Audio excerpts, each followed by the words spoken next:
Back to federal matters now. Joining us is the Environment and Water Minister Tanya Plibersek. Tanya, we'll get to your portfolio in a minute. I just want to touch on wage growth, finally inching above inflation yesterday. Good news, no doubt.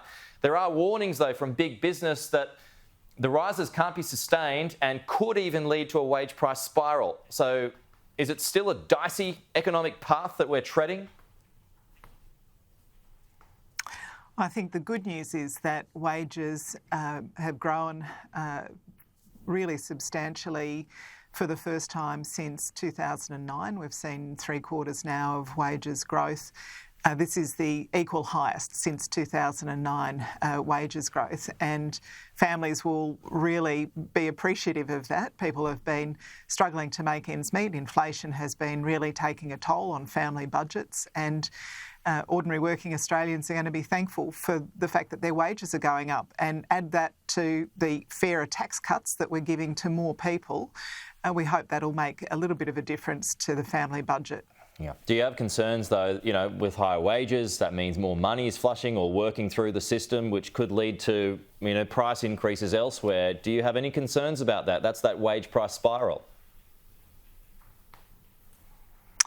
I think it's very clear that there's room for wages to be going up to ease the pressure on families at the moment. And I can tell you, sitting around the kitchen table, people are just going to be grateful for those extra dollars in their pockets, whether it's from their higher wages or from the tax cut that they'll be getting. One more on this. Fair Work Commission now looking at working from home rights, particularly those with caring responsibilities. Tanya, very much a COVID era thing that business groups are currently still trying to wind back. Should awards include working from home?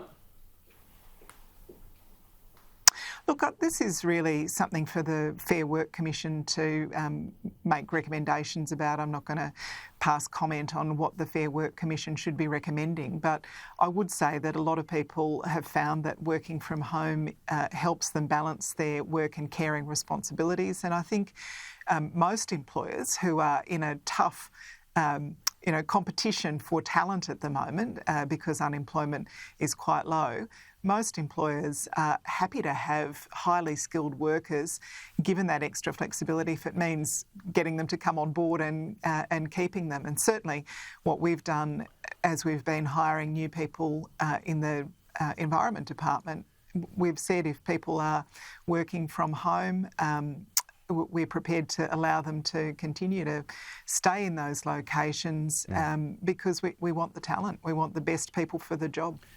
Just as Environment Minister, Tanya, how concerned are you about this growing level of asbestos that is getting picked up in New South Wales? Again, I just identified that breaking news of 6 new contaminated sites in New South Wales. Look, of course it's a real concern to have asbestos turning up, particularly in these parks. I think the New South Wales government is managing this extraordinarily well. It's obviously something that was quite unexpected and it's now very widespread. It shows why it's really important to have a tough environmental regulator that can deal with issues like this, and it's one of the reasons that we're establishing a national environment protection agency in Australia. That'll be the first time that there's been a national EPA in Australia. You never know when you've got these sorts of issues to protect human health, to protect the environment, where you actually need a tough cop on the beat. Yeah, you would expect that there would be more now, though, given how many new sites are popping up. Yeah, look, it's obviously a huge concern, and I know that there are a lot of parents out there in particular. A lot of this is turning up in parks and school playgrounds and so on. There's a lot of parents who are following this very closely and very carefully, and the New South Wales government they're just doing an extraordinary job testing hundreds of sites, both to work out where the risk is and also to reassure parents and the broader community about the areas that are still safe. Okay, just a final one. I dived into fashion waste last night. I have to admit that I've not done this before, but I was amazed by the sheer volume of it. Are you about to intervene and slap a levy on the clothing industry? Look, I've really made clear to the clothing industry that if they don't get their own act into gear, then I will step in and regulate, just as we're doing with packaging at the moment.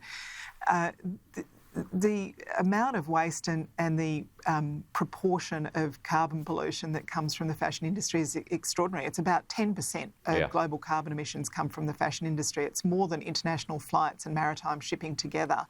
In Australia, the average Australian buys 56 items of clothing every year, and about 250,000 tonnes of fashion waste ends up in our landfill. It costs charities about $18 million a year just to deal with the waste. People donate they're trying to do the right thing. They want to see their garments get a second life. But instead of being sold, some of the cheap stuff just ends up in landfill, and it's a disaster. It can take 500 years for those synthetics to break down. Oh, yeah, no, I was surprised by that, because people feel like they're doing the right thing by taking, the clothes that they don't wear anymore, they send it to the charity. I do that all the time.